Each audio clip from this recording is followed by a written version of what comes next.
Assalamualaikum warahmatullahi ta'ala wabarakatuh. Kembali lagi di Al-Mantiki Reaction. Nah, jadi teman-teman, ada sedikit pembahasan yang harus kita bahas ya. Apa salah daripada saudara kita kekristenan? Justru apa yang mereka katakan benar. Tidak ada istilah manusia yang jadi Tuhan. Tapi kalau seandainya Tuhan yang jadi manusia, lalu apa salahnya? Bukankah dalam kemahakuasaan Tuhan tidak bisa dibatasi daripada apapun? Bahkan untuk menjadi apapun. Dalam artian, sejauh apa kita manusia dapat menentukan kekuasaan Tuhan? Ya kalau Tuhan mau, apa yang menjadi mustahil? Kalau untuk menjadi manusia, ya kalau Tuhan mau, ya Tuhan tinggal jadi wujudin. Jadi jangankan untuk menjadi manusia, bahkan untuk menjadi buaya pun, lembu atau komodo, ya Tuhan bisa. Namanya juga Tuhan, apapun yang dia mau, siapa yang berani atur? Lalu, apa yang salah daripada saudara kita kekristenan? Mari sama-sama kita jabarkan dalam video kita berikut ini. Orang yang tertipu dan paling tertipu, bodoh selagi-lagi tertipu. Kalian menyangka akan adanya masa depan. Kalian menyangka masa depan yang kalian prediksi untuk kekhawatiran kepada diri kalian.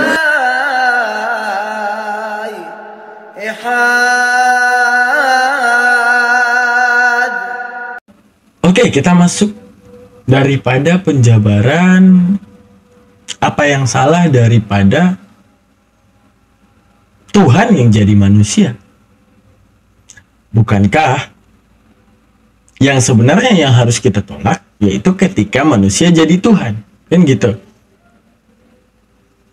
Sebenarnya saudara kita kekristenan ini tidak salah, tapi puncak kesalahannya yaitu daripada Tuhan yang menciptakan kita akal.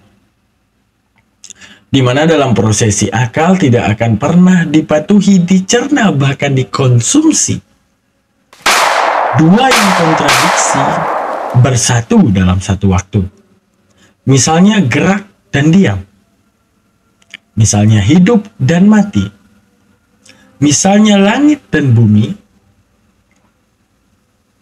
Misalnya Tuhan dan ciptaan. Maksudnya gimana itu, Bang? Bisa nggak dalam satu waktu adanya perkataan satu benda itu sedang bergerak dan diam? Atau kebalikannya, benda itu tidak gerak dan tidak diam? Atau kita mengatakan kepada seorang diri daman, dia tidak hidup dan juga tidak mati. Dia hidup dan dia mati. Atau ini langit dan bumi. Atau ini tidak langit dan tidak bumi. Menunjukkan apa? Dalam satu wadah kemakhlukan, dua yang kontradiksi yang menjadi sifat daripada makhluk tidak akan pernah bersatu dalam satu waktu. Coba diperhatikan tangan saya. Jari jemari ini mempunyai sifat bisa bergerak dan bisa diam. Pada satu waktu saya mengatakan, ini gerak dan ini diam. Benda ini sedang gerak dan diam. Ataupun benda ini sedang tidak gerak dan tidak diam. Apakah akal akan menerima? Yang menunjukkan bahwa andaikan Tuhan mau jadi manusia, ya silahkan. Sudah pasti bisa. Tapi satu kemungkinan yang membuat Tuhan tidak bisa jadi manusia, karena dia menciptakan kewarasan di akal manusia beserta chipset waras. Yaitu dalam menemukan diferensia terhadap sifat-sifat. Ataupun interpretasi-interpretasi. Misalnya, saat dia menciptakan langit yang berlawanan dengan kata bumi. menciptakan kata gerak yang berlawanan dengan kata diam, menciptakan kata kuat yang berlawanan dengan kata lemah, maka konsekuensi daripada Tuhan yang menciptakan kewarasan sudah pasti dia lebih maha waras untuk melakukan dan berkuasa terhadap sesuatu yang tidak mengkhianati kewarasan. Artinya, dalam satu cangkang yang maha lemah, ini maha lemah nggak? Sudah pasti. Saya sentil, bisa. Saya hancurkan, bisa. Saya pukul-pukul, bisa. Justru lebih berkekuatan saya daripada dia. Oke. Kita bilang Tuhan ada di sini. Berteofani menjadi ini. Ataupun menjelma menjadi ini. Pada satu waktu, secara visual retina mata manusia tidak akan pernah menolak ini benda yang lemah. Lalu saat ini dikatakan Tuhan, terpaksanya akal manusia akan mengatakan ini maha kuat. Lalu bagaimana dalam satu wadah kemahalemahan kita bisa menyimpulkan itu maha kuat? Sama seperti hal yang tadi. Jikalau Tuhan jadi manusia, maka dua esensi akan bersatu dalam satu wadah. Daripada manusia secara experience mata ataupun visual retina dan mendeskripsikan sesuatu pemahaman daripada terlihatnya eksistensi manusia, apa yang disimpulkan akal? Lemah. Saat manusia disuguhkan dengan kata Tuhan, manusia akan mengatakan kuat. Ketika kita campur antara Tuhan dan manusia, apa yang ditimbulkan? Kuat dan lemah. Sedangkan kita tahu kuat dan lemah itu adalah dua esensi yang saling berkontradiksi. Lalu bagaimana? Kita yang waras dan Tuhan yang menciptakan kewarasan, dia sendiri yang mengkhianati kewarasan manusia di dalam hal berkuasa. Kita analogikan ke diri kita sendiri. Kalau soal bisa-bisaan, lalu bisakah manusia minum racun? Atau lalu bisakah manusia makan makanan ataupun makan roti? Roti dan racun, kedua-duanya bisa manusia untuk makan. Manusia bisa makan racun, manusia juga bisa makan roti. Tapi warasnya manusia akan menemukan bahwa racun tidak pantas untuk dimakan. Maka roti lebih layak untuk dimakan. Kalau soal bisa, racun tinggal makan. Ataupun kotoran tinggal makan. Tapi saat kita diberikan kewarasan, yang kita tahu deskripsi, ataupun kita tahu kesimpulan apa yang ditimbulkan daripada racun dan makanan, maka saat waras itu aktif, otak itu aktif, diferensia di antara makanan dan racun tersebut aktif, kita akan mengatakan, aku akan makan roti, tidak mau makan racun. Kenapa? Ini membahayakanku dan ini memberi manfaat kepadaku. Lalu kepada Tuhan yang jadi manusia, bukankah engkau sendiri Tuhan yang memberikanku akal? Ya, benar. Bukankah engkau sendiri Tuhan yang menciptakan kontradiksi daripada setiap kata? Misalnya kuat melawan lemah, misalnya langit lawannya bumi, misalnya kiri lawannya kanan, misalnya gerak lawannya dia. Ya, benar. Bukankah saat kami bisa membedakan saat gerak bukan diam, saat putih bukan hitam, saat kiri bukan kanan, saat langit bukan bumi, itu adalah kewarasan? Iya. Lalu ketika engkau menjadi sesuatu, menjadi manusia, tokek, buaya, dan segalanya, bukankah engkau sendiri yang menciptakan apa yang engkau ciptakan? Engkau sendiri yang mengkhianati kewarasan kami. Engkau sendiri yang mengkhianati otak kami. Atau kami harus menyimpulkan bahwa kamu tidak maha waras. Justru engkau menitipkan kami waras, engkau sendiri yang tidak maha warasnya. Tapi Bang Daman, bagaimana jadi cara mewujudkan agar Tuhan bisa jadi manusia ataupun jadi apapun lainnya? Oh, ada cara. Syarat. Terbuangnya akal. Syarat. Kita harus sama seperti monyet. Kita harus sama seperti pohon. Kita harus sama seperti batu. yang tidak diberikan akal, yang dapat menemukan, yang tanpa harus berpikir, ya bodoh amat Tuhan mau jadi apapun. Mau jadi pensil kah dia? Mau jadi aspal kah dia? Mau jadi asbak kah dia? Mau jadi lembu kah dia? Mau jadi komodo kah dia? Tidak ada bantahan. Karena ya, kita tidak ada sistem pikir. Di saat kita tidak ada sistem pikir, ya Tuhan bisa jadi apa aja. Tapi ketika kita punya sistem pikir, maka Tuhan akan terbatasi oleh akal untuk jadi apa aja.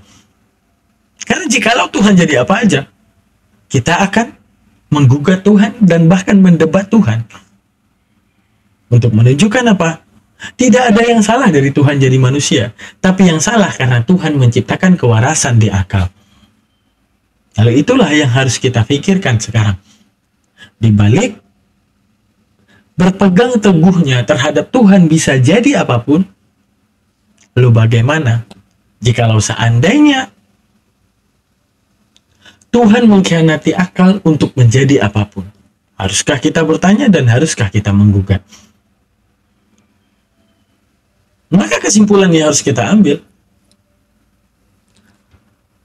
di dalam pemahaman saudara kita kekristenan, Tuhan yang menjadi manusia, harus juga kita pikirkan, ini tidak bisa diterima akalku ketika dua kontradiksi bersatu dalam satu wadah, yaitu dalam satu wadah kecangkangan Yesus Kristus yang berbentuk daging, di mana secara akal dan indrawi kita akan dapati kelemahannya, di mana dia akan makan, di mana dia akan minum, di mana dia akan buang hajat dan segalanya.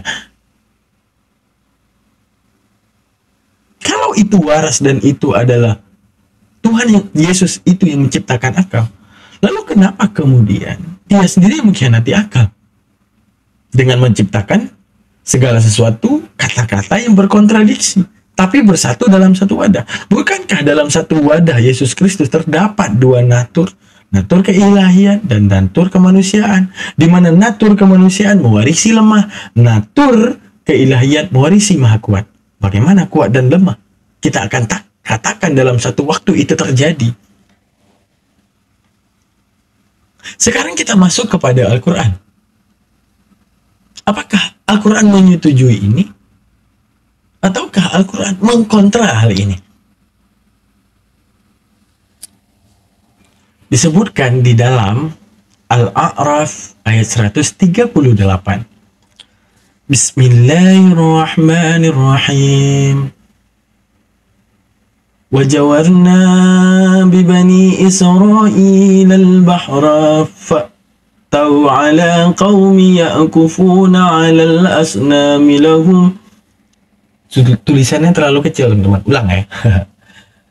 Ini ada tasdidnya nggak ya? Udah ini aja.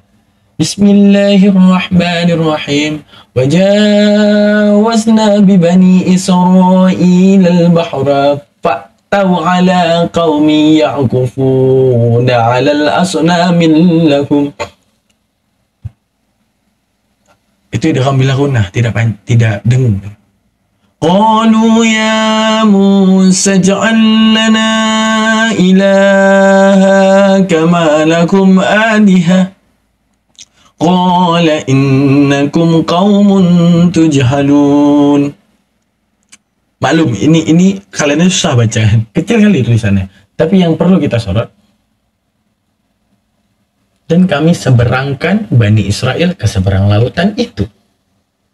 Maka setelah mereka sampai kepada suatu kaum yang tetap menyembah berhala, mereka, Bani Israel berkata, "Hai Musa, buatlah kami sebuah Tuhan atau berhala, sebagaimana mereka mempunyai beberapa Tuhan ataupun berhala." Musa menjawab, "Sesungguhnya kamu ini adalah kaum yang tidak mengetahui sifat-sifat Tuhan." Jadi daripada ayat ini kita bisa katakan bahwa ketika otak manusia terstigma ke arah yang namanya segala sesuatu yang ada harus terlihat, lalu kemudian otak mereka akan memaksakan perwujudan sesuatu yang terlihat dan dikatakan itu Tuhan. Padahal jelas-jelas di depan mereka ditunjukkan kebenaran ke depan mereka, yaitu dengan Fir'aun yang mengkhianati Allah Ta'ala, Allah tenggelamkan di dalam lautan yang dibelah Musa. Setelah berhasil diselamatkan, mereka katakan, "Hai Musa, kenapa kamu tidak buat berhala? Ya, lihatlah orang lain telah membuat berhala begitu banyak. Kenapa kita tidak memiliki berhala itu? Sungguh kamu orang yang bodoh," kata Musa.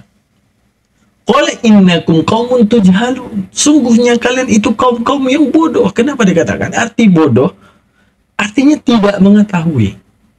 Arti tidak mengetahui. Mereka itu melupakan esensi daripada ketuhanan. Sama seperti yang tadi mereka katakan, "Hai Musa, ciptain berhala," dan kemudian Tuhan berteofani, menjelma jadi berhala tersebut, ataupun jadikan berhala itu media kami dalam menyembah Tuhan.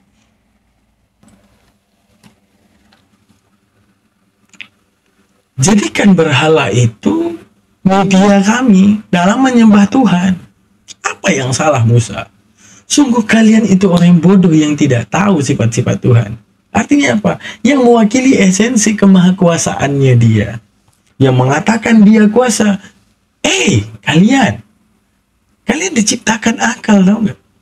Karena diciptakannya akal, dia menobatkan kalian waras, dia tidak mungkin mengkhianati kewarasan. Wadah, cangkang daripada segala sesuatu, misalnya berhala, itu lemah. Kamu mau yang maha kuat ada di dalam yang maha lemah. Apa yang terjadi di dalam yang maha lemah, maka terjadi ke maha kuat. Misalnya ini berhala, lalu Tuhan ada di dalam berhala. Disentilnya berhala, tersentilnya Tuhan. Dihancurkannya berhala, terhancurkannya Tuhan. Untuk menunjukkan apa?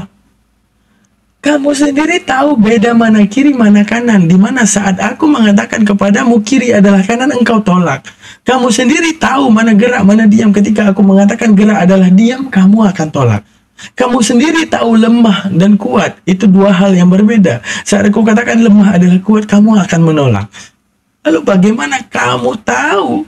Bagaimana kau bisa menyimpulkan dalam satu cangkang kelemahan adanya kekuatan? Bahkan itu yang melebihi overpower daripada segala kekuatan ada di cangkang yang maha lemah. Bukankah kamu ini orang-orang yang bodoh? Yang mengkhianati akalmu sendiri demi mengikuti hawa nafsumu dalam menyembah, dalam mensyukuri kehidupanmu, mencari Sang Maha Kuasa tersebut, memaksakan segala sesuatu itu harus kamu lihat, baru kemudian kamu percaya. Lalu, apa yang salah Musa? Kan Tuhan bisa jadi apapun. Benar. Tapi yang salahnya, kamu diberikan akal untuk kemudian tahu setidak pantas apa Tuhan untuk menjadi apapun. Kalau soal bisa-bisaan, Tuhan mah bisa segalanya. Tapi kalau soal menjaga diri ataupun menjaga esensi, menjaga sifat, Tuhan lebih maha waras daripada kita. Sama seperti kalau kita bilang bisa-bisaan, bisa nggak kita pergi ke mall lari-lari telanjangnya? Bisa, tinggal lari doang. Tapi saat kita sadar diri kita waras, itu tidak mungkin kita lakukan. Ya kan? Berarti menunjukkan apa? Apa yang salah daripada Tuhan yang jadi manusia? Salahnya cuma satu. Diberikan akal, tapi kita kurang menggunakan. Kalau kata OLX, kalau tidak digunakan, mending dijual saja kita. Gitu teman-teman, terima kasih banyak ya. Untuk telah menyaksikan Almantiki Reaction, jangan lupa dicek deskripsi kita. Di situ ada link Saweria untuk kemudian berinfak seadanya, ya. Karena kita juga punya punya target ya untuk melengkapi alat-alat live ya gitu ya. Boleh kalau mau bantu berapapun itu. Terima kasih banyak. Oke, kalau begitu saya akhiri. Assalamualaikum warahmatullahi wabarakatuh. Jayalah Indonesiaku, bersatulah segala bangsanya, dan waraslah seluruh dunia dengan adanya konten-konten ketauhidan seperti ini. Terima kasih banyak. Saya Almantiki Reaction, saya akhiri. Assalamualaikum warahmatullahi wabarakatuh. Bye.